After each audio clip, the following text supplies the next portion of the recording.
This is a video that starts out pretty straightforward, pretty easy, even boring maybe, and it ends up with one of the most difficult and powerful aspects of the C programming language. So get ready. We're going to start out by modularizing the sort program. We're going to make a function for swapping, right? That's where we're going to start. It seems a little dumb at first because it's only a few lines of code. It doesn't seem like it makes it that much simpler, but stick with me. I have my reasons. I'm a professor after all. I get to make up all these examples and just to prove a point. So I'm proving a point, and boy is it a big point here. Okay. Let's start with sort as our template. So we go into File Manager, we find the sort folder, we make a copy, we change the name to swap, SWAP. We go in, we erase the executable and change sort.c to swap.c, double click on it, and it comes up in Notepad++. Okay. Now let's make a swap function with two characters at the input, char alpha_a and char alpha_b. Those are the inputs. What's the output of this function? There is none. I just want to swap the contents of the two input variables. So in that case, when you have a function that you don't want to return a specific value of, and you just want to do stuff to the input arguments, you call that void. So you put void space swap and then parentheses char alpha_a and comma char alpha_b. That's the declaration statement at the top. Then you copy that and paste it below main and take away the semicolon, put in curly braces. And then at the bottom of that function, you're going to say return semicolon, nothing with the return. It's just return only. For void functions, you got to just return with nothing after it.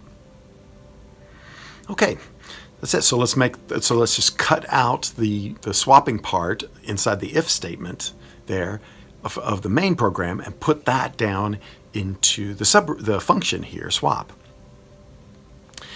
And then we don't need to declare temp in main, and then we just call swap, and we say alpha bracket I and alpha bracket j, right? Just swap them in main, and it all should work no problem. Everything's fine, right?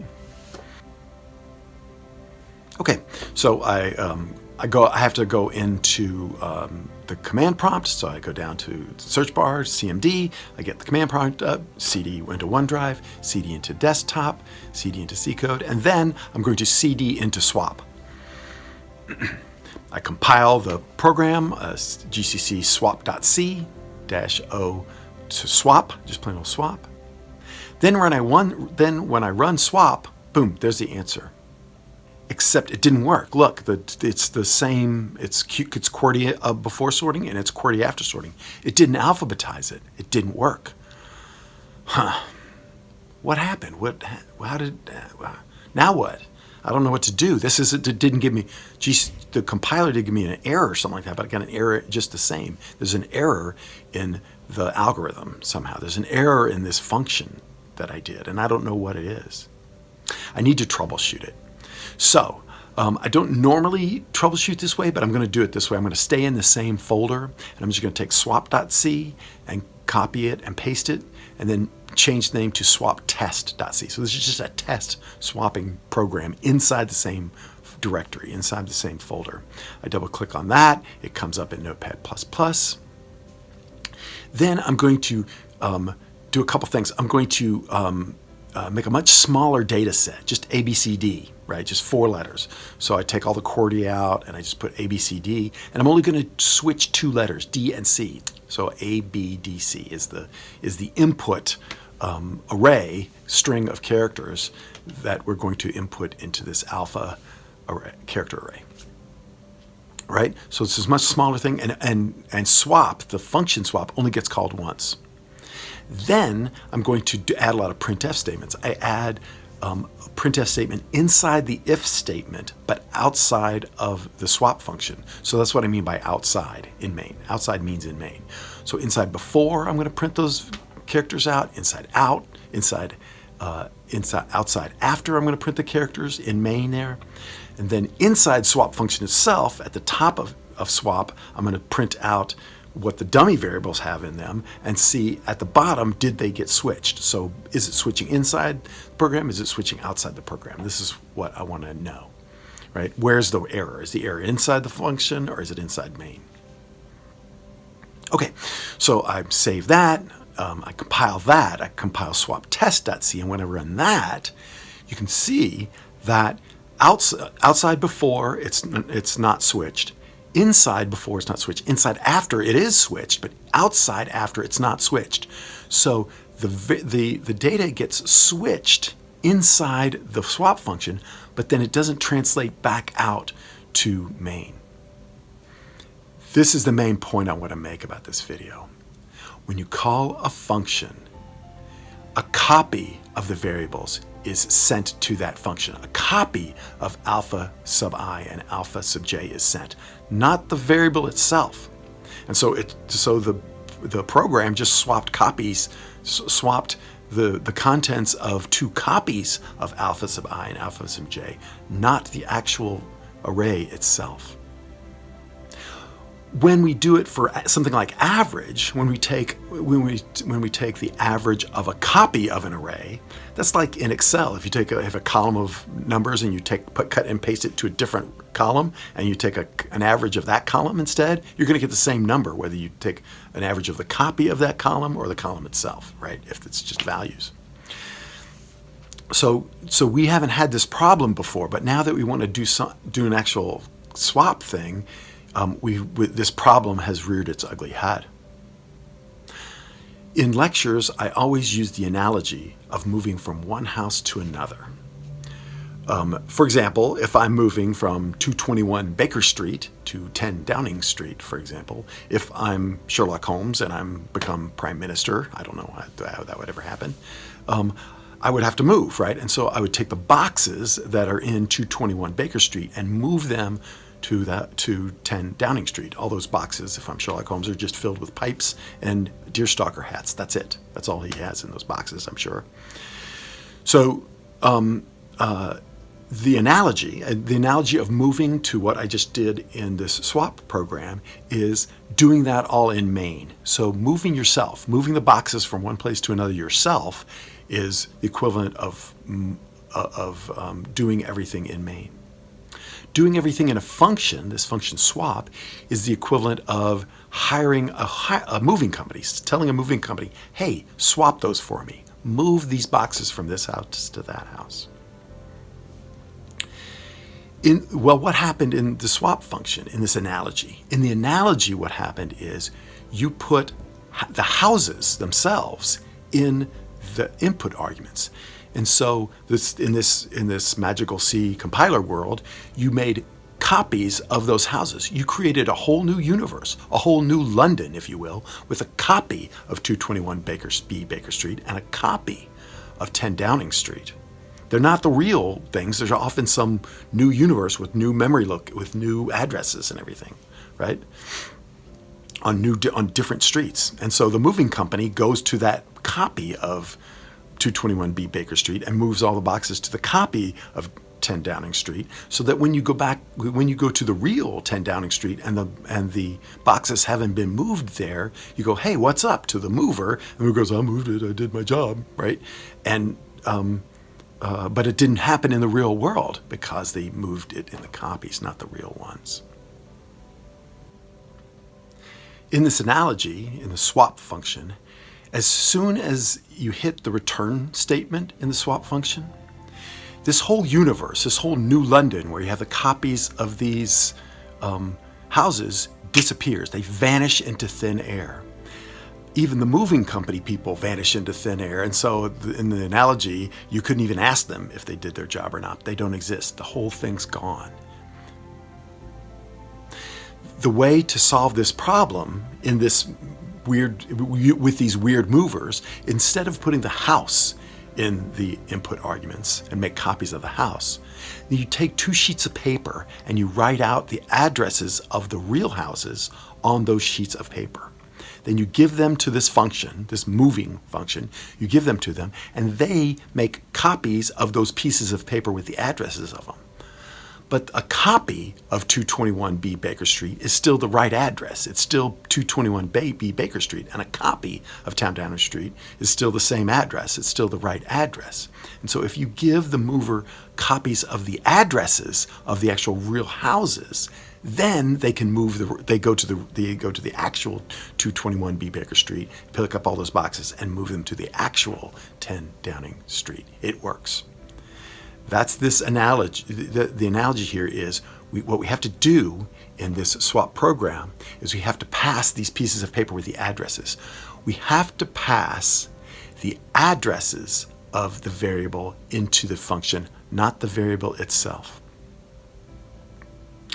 This is where star and come in. We've used those variables a little bit. If I declare a variable and the variable has a star in front of it, that means that variable is now called a pointer. We've already used pointers before. Star FP and star argv are good examples. Pointers are different from regular variables, as I'm going to show in the following table.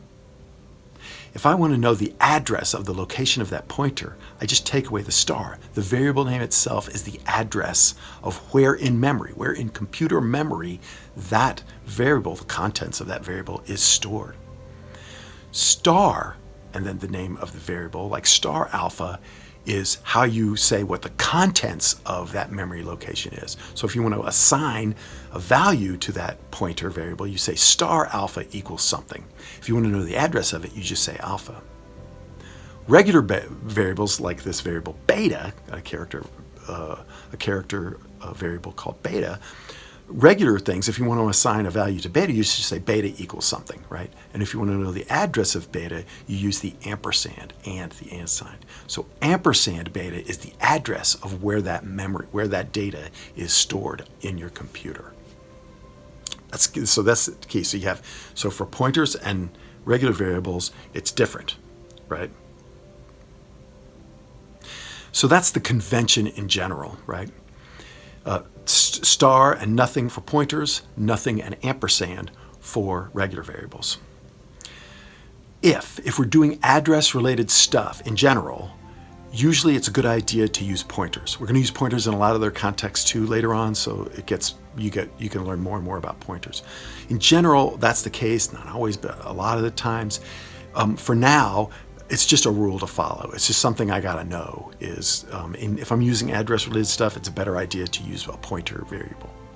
Okay, that's gonna come up later in this point I'm gonna try to make here. So back to the swap function. If we want it to work, we have to send the address of alpha sub I and the address of alpha sub j into the function, right? So I put an ampersand in front of alpha I and an ampersand in front of alpha bracket j. When I do that and I compile it, I get all sorts of errors, right? So don't do that, right? It's going to say file mismatch type and all that stuff, or data mismatch type, variable mismatch type. So what you have to do is inside swap, you have to tell it, I'm going to send you an address. The way to do that is to convert alpha underscore A and alpha underscore B, and convert those to pointers. And then, so you've got to put stars in front of them everywhere, including down, say, the contents of alpha sub A, the contents of alpha sub A in temp and so forth. So put stars all in there inside the swap function as well, and then go up to the top and make sure there's a star in the declaration statement on the top. So then when you compile swap with all the stars there and the ampersands in front of alpha, alpha bracket I and alpha bracket J inside the swap call, then all the errors go away. Then I go back into my command prompt and I compile and I run swap now. Now it works. Now because I've sent the addresses of where those where alpha has stored the ith and the jth components, right? D and C in this case, right? Where in memory, in computer memory, did they store the D? Where in computer memory did they store the C? When it's in the addresses, then the moving company swap actually does the process right when it has the addresses. Cool. We've already seen this convention before. Just look up at the fscanf statement. We had to put an ampersand in front of a sub I for fscanf. For all scanf and fscanf statements, we've had to put that ampersand in there. Why? Because fscanf wants to take a copy of the number that it's reading from a file and put it into the real a sub I location, not a copy of the a sub I location, so you have to send it the address of. Printf, we can take a copy of the average value and print it out, and it's going to be the same thing as the copy of the average value is going to be the same as the original average value, and so you don't need to use ampersand there when you're just printing something out. But when you want to scan something in and put it into an array, you have to have the ampersand there. So this explains why the ampersand is in scanf and fscanf statements. We've learned so much in this video. We learned what a pointer is. We learned what star and do for the different types of variables. The star symbol has a fancy name. It's called the indirection operator. It has other names too, but some people call it the indirection operator. And the process of assigning value to the contents of a pointer is sometimes called indirection or dereferencing. So you might hear the term indirection or dereferencing when you see pointers and when you see stars and ands and things like that. We've learned that functions take the copies of variables as input. And so if you want to change those variables inside the function, you have to send it by address, not by value. We've even learned a couple of troubleshooting strategies, right? We made a test program with a smaller data set, a much smaller data set with a really controlled data set where only one thing's changing, right? And then we used a lot of printf statements inside and outside of functions to sort of diagnose where the problem actually lied. Wow, turns out this video was pretty important after all, and we learned a lot of stuff with a very, very simple beginning.